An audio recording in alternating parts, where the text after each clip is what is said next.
Magandang araw mga kabayan boxing junkies. Nag-aapoy na naman ang Wildcard Boxing Club dito sa Hollywood. Kaninang tanghali, biglang pumasok si Teofimo The Takeover Lopez, ang reigning WBO Super Lightweight King, para personal na i-check ang kondisyon ni Manny Pacman Pacquiao na naghahanda para sa welterweight title shootout laban kay Mario Barrios sa Sabado, July 19. Nakisabay si Lopez sa mid-session ni Coach Freddie Roach. Mabilis ang palitan ng kombinasyon at sa duloy nag-iwan pa ng autograph sa sikat na blue wall. Umabot sa kalahating milyong views ang clip ilang oras lang matapos i-upload ng Wildcard Crew. Ang sorpresa ni Lopez ay hindi photo op lang. May dala siyang 2-pound weighted gloves na agad niyang ipinahiram kay Manny para sa speed drill sabay biro. Pangdagdag puwersa yan, champ! Sa gilid nagpalakpakan sina Mark Magsayo at Yumir Marcial habang sigaw ng unang dugong bughaw ang mga Pinoy sparmates. Pag-alis ni Teo, nag-tweet siya ng legend status confirmed.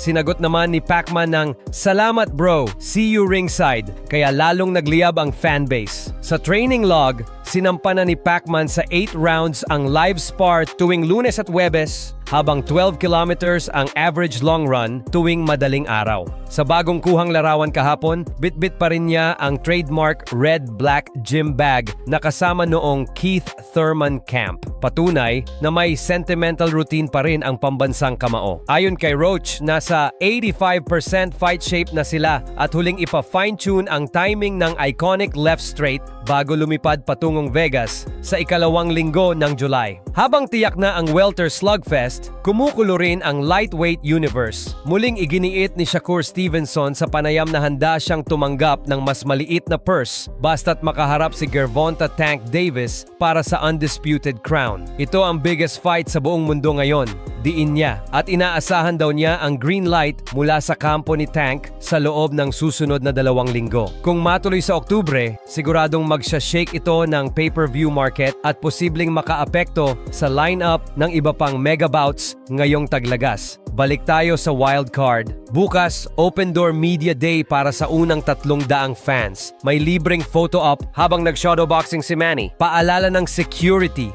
bawal ang flash, bawal ang selfie stick, at bawal manghihingi ng libreng TikTok shoutout. Sa dami ng nag-uumpugang energy, tila bawat jab ni Pacman ay may kasamang hashtag. 3 linggo na lang at malalaman natin kung makakagawa pa ba siya ng kasaysayan bilang pinakamatandang WBC welterweight champion o tuluyan ng ipapasa ang trono sa mas batang henerasyon.